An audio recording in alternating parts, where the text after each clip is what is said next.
You can always count on the idiots at Fox News to try to explain away anything Donald Trump does. Listen to this stupid conversation this morning on Fox and Friends. There's an item in the New York Post that we all have in front of us. It's an exclusive story, and it talks about how with these 104% tariffs that went into effect, you know, we think that China is going to have to pay for it, but it tells a story of a special needs toy importer.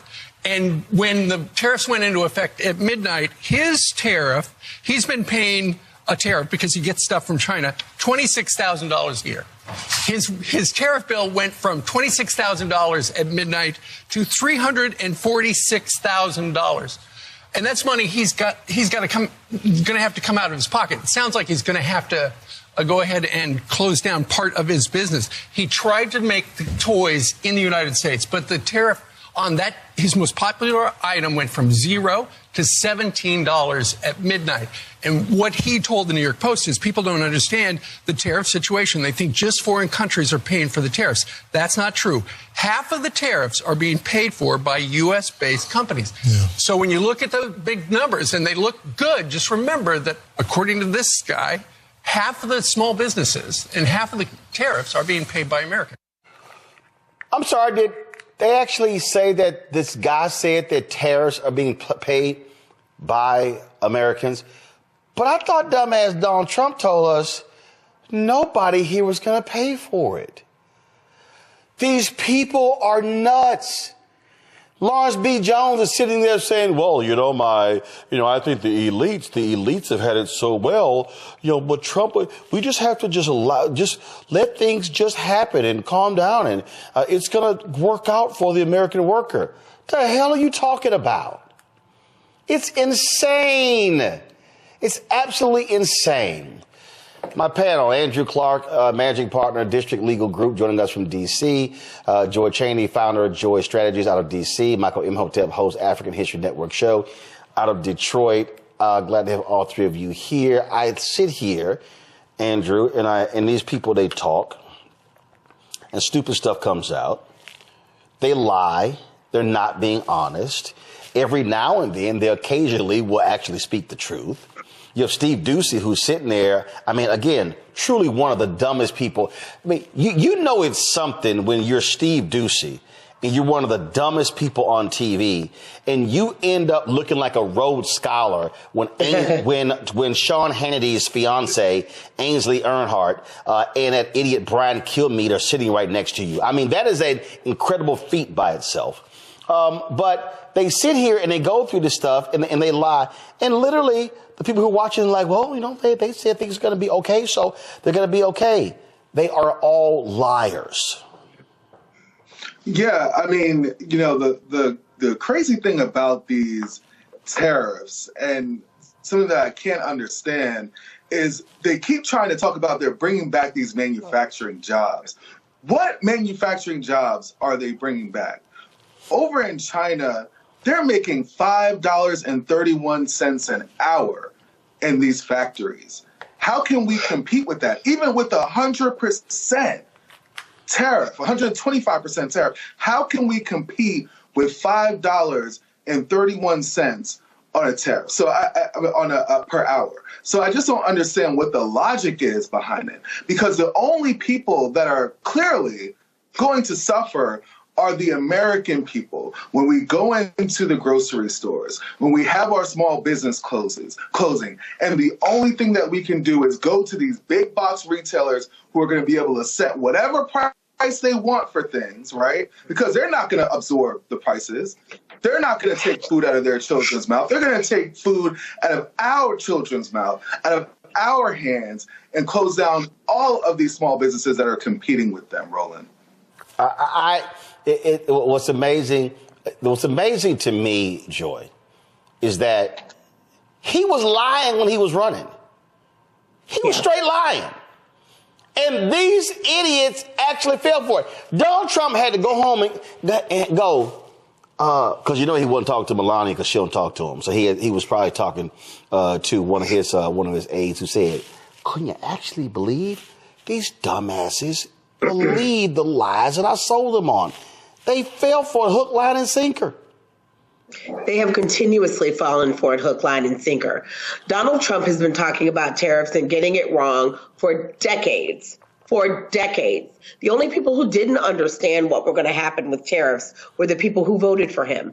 Everyone else understood, including economists, understood that this was going to be a disaster, not only for the world economy, but for the American economy. There are no surprises here. What I find amazing is that he tends to spin the fact that companies have been at his doors, not China, by the way, but others. And look, everyone, of course, wants to make a deal, but it's for someone who is an economic terrorist, right, which is almost what he is, wreaking havoc on the entire world. Of course, people are willing to come to you and wanting to negotiate, but he is in a desperate position. He needs them to negotiate because it's his people who are knocking on his door and saying, this is not what we thought we voted for. You are messing up. And by the way, when I say his people, I don't mean the rank and file people who voted for him. I mean the corporate oligarchs that funded his campaign and that ultimately capitulated to him. Even they are saying, no, this is unacceptable. The stock market is saying this is unacceptable and telling him in real time. So he is panicked. He is afraid. He sounded panicked and afraid. He did not sound strong. He sounded what he is, understanding that he's bit off more than he can chew, that people are not, the countries that he wants to have coming to him are not, that they are engaging in a war with him. They have the backing of their own people to do so. He doesn't have the backing of his people to do so. So Donald Trump is the major loser here. But the biggest loss is going to be felt by small business owners and about American workers. And last thing before I give it back to you, the people who are thinking that this is going to result in jobs for the American worker that they would want to have, it's so sad. Those jobs are gone. And if they were to somehow show back up here, they're going to be done by AI machines, right? They're going to be automated. This is the one that, and he's lied to people. This is the one that cracks me up, Michael. This is what cracks me up the most. They're all calling and kissing my ass. No, they're not. and if they were, you would not have bent over. Well, why would a 78-year-old man brag about people kissing his ass? There's something wrong with this guy. I'm serious. There's something wrong with this guy. This is the same guy paid $130,000 for Stormy Daniels to keep quiet about him having sex with her. This is the same guy. But, number one, it's a number of things on this, and I read the article today from the New York Times, sell-off in U.S. bonds and dollar raises questions about safe haven status because the overnight markets, China and Japan were dumping U.S. Treasury bonds, which are looked at as a safe haven. Today at the press conference, when you had Treasury Secretary Bessent and also you had Caroline Leavitt, one thing that did not come up was factory jobs coming back and companies building factories here in the U.S. because nothing that they said today would make companies want to invest in building new factories because it takes about 2.5 years to 4 years to really build a factory. OK, and then the other thing is what happens after the 90 days? What happens after the 90-day pause on the tariffs? Now, if he's such a good negotiator, why didn't he announce any deals that have been struck so far with any of these 75 countries? OK, the whole thing is ridiculous. What really set it off today, Roland, is that Goldman Sachs around 1 p.m. today upgraded the probability of a recession to 65%. OK, and Reuters has an article on this as well as Business Insider. And then about an hour or so later after that, Donald Trump comes out with his 90-day pause. But yesterday, when they were asked about it after economic advisor Kevin Hessett, after it was kind of presented that he said something like that, we saw a uptick in the market. The White House said, no, it's not going to be a 90-day pause. But then the next day, here you have a 90-day pause. So Donald Trump is scared. He saw the stock market continue in the tank.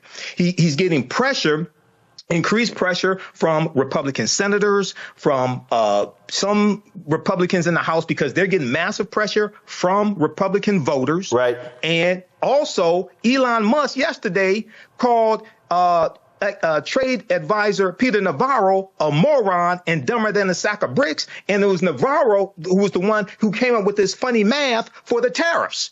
Okay, so all this is closing in on him. But this is a catastrophe. But it didn't have to be this way, because 400 economists back in September 2024 signed on to a letter stating that VP Kamala Harris's economic policy would be much better than Trump's, and Trump's would tank the economy. Well, and that's why I keep saying that these folk are getting exactly what they wanted, and it's playing out. And so we all said, we tried to tell you, but y'all didn't want to listen. So that's where we are. Here at Sage and Elm, it's a plant thing. Everything is made by hand from plants, from our salves to our soaps, our lotions, our oils. Come shop our over 400 products made by hand from plants just for you, because you deserve the best. Did you know that the Washington Monument is based upon an ancient African structure called a tekken that comes from the mythology of Asar, Arset, and Heru, who the Greeks called Osiris, Isis, and Horus? Did you know that the panther deity Bast in the movie Black Panther and Wakanda Forever comes from an ancient African deity, a neter in ancient Egypt, ancient Kemet, called Bastet? Did you know that there were 17 pyramids found buried underneath Egypt around 2011? Also, the city of Memphis, Tennessee. What's the relationship between Memphis, Tennessee and Memphis in ancient Egypt? I'm historian and national political commentator Michael Imhotep. Be sure to register for my new 12-week online history course, Ancient Kemet, the Moors, and the Ma'afa, Understanding the Transatlantic Slave Trade, what they didn't teach you in school. Kemet is one of the original names for Egypt. We deal with thousands of years of history and what leads up to the transatlantic slave trade taking place. Did you know that the word Wakanda is a real word? We find it in the Key Congo language, which is a Bantu language, but we also find it in the Omaha Ponca and Sioux Indian Native American languages.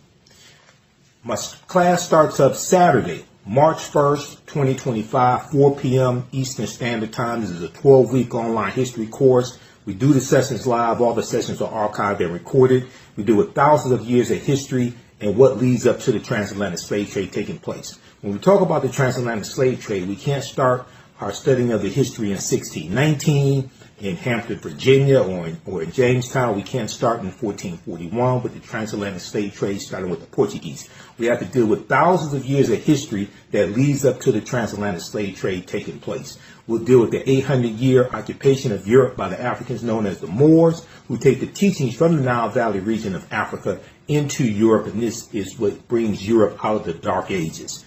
We'll talk about ancient African empires, whether we deal with ancient Nubia, whether we deal with Kush, Kemet, Mali, Songhai, Ghana. This is a 12-week online history course. We deal with 80 to 100 articles. There are 200 slides that I show you in the class. There are video clips.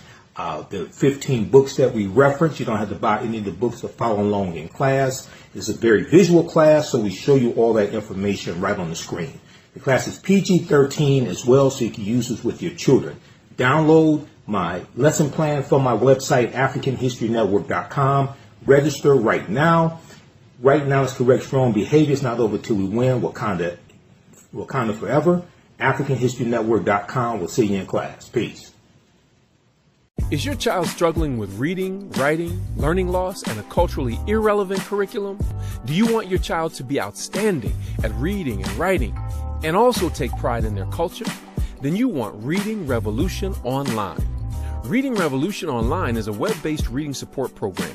We serve scholars in grades K through 8, and through our innovative approach, we help them build reading confidence and cultural identity development, equipping them for success in school and life.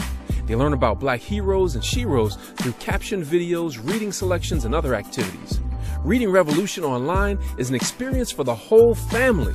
Do it for the culture. Go to readingrevolution.org and get your membership today.